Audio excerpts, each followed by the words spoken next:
पुणे शहरासह उपनगरामध्ये जोरदार पाऊस झालेला आहे आणि या पावसाचं पाणी जे आहे ते रस्त्यावरती जमा झालेलं आहे। रस्त्यांवरती वाहतूक कोंडी जी आहे ती अनेक ठिकाणी आपल्याला पाहायला मिळते आणि रस्त्याला नदीचं स्वरूप आलेलं आहे।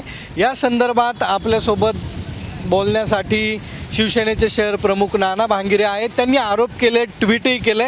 नाना, तुम्ही आरोप करताय की आत्ताच म्हणजे पहिल्याच पावसात पुणे शहर जे आहे ते जलमय झालंय आणि आत्ता जर परिस्थिती बघितली तर मोठं पाणी जे आहे ते रस्त्यावर।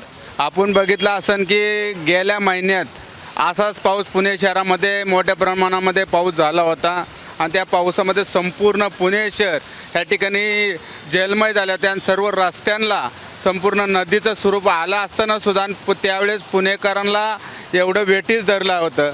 तरीसुद्धा आज बघितलं असताना आजच्या पावसामध्ये संपूर्ण पुणे शहरामध्ये सर्व रस्ते म्हणजे डेक्कन असन, शिवाजीनगर असन, महादेवाडी असन, वाडकरमाळा असन, या संपूर्ण शहरामध्ये सर्व रस्ते हे जलमय झालेले आहे।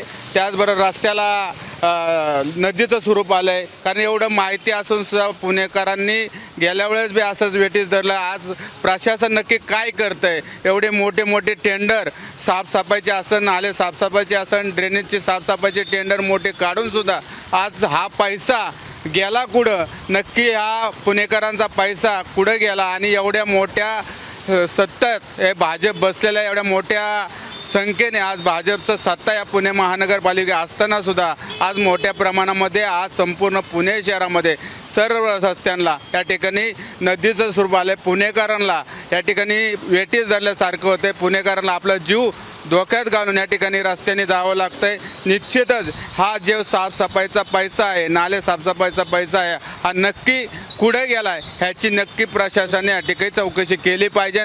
अजून तर माझ्या माहितीनुसार 60% या ठिकाणी पुणे शहरातली नाले साफसफाई या ठिकाणी झालेली नाही।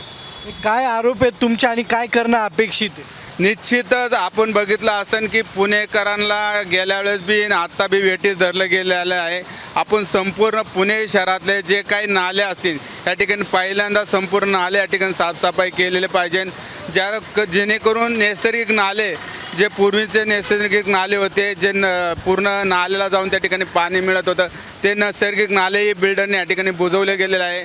तरी आजही आपण सर्व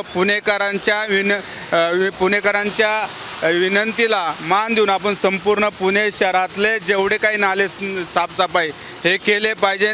ड्रेनेजचे लाईन असन, पावसाळी लाईन असन, ह्याही आपण साफसफाई केले पाहिजे। आपण बघितलं असन की नागरिकांना आज पावसामध्ये पाण्यामध्ये जात असताना टू व्हीलर या ठिकाणी बंद पडलेले आहेत, त्याला टू व्हीलर या ठिकाणी चालत घेऊन जावं लागते। निश्चितच या ठिकाणी प्रशासन काय करतं आहे, सत्ताधारी नक्की काय करतं आहे? निश्चितच सभागृहात सर्व नगरसेवकांनी आवाज उठून संपूर्ण पुणे शहराची नाले सफाई, ड्रेनेजची साफसफाई आणि पावसाळी लाईनची साफसफाई या ठिकाणी केली गेली पाहिजे। की आपण जर पाहिलं तर मोठे आरोप जे आहेत ते शिवसेना शहर प्रमुखांनी केलेले आहेत। या सर्व कामांची चौकशी जी आहे ती झाली पाहिजे। आता जर पाहिलं तर रस्त्यावर मोठ्या प्रमाणावरती पाणी जमा झालेलं आहे आणि याचा त्रास जो आहे तो पुणेकरांना होतोय। कॅमेरामन सुमित भोसलेसह सागर और साम TV पुणे।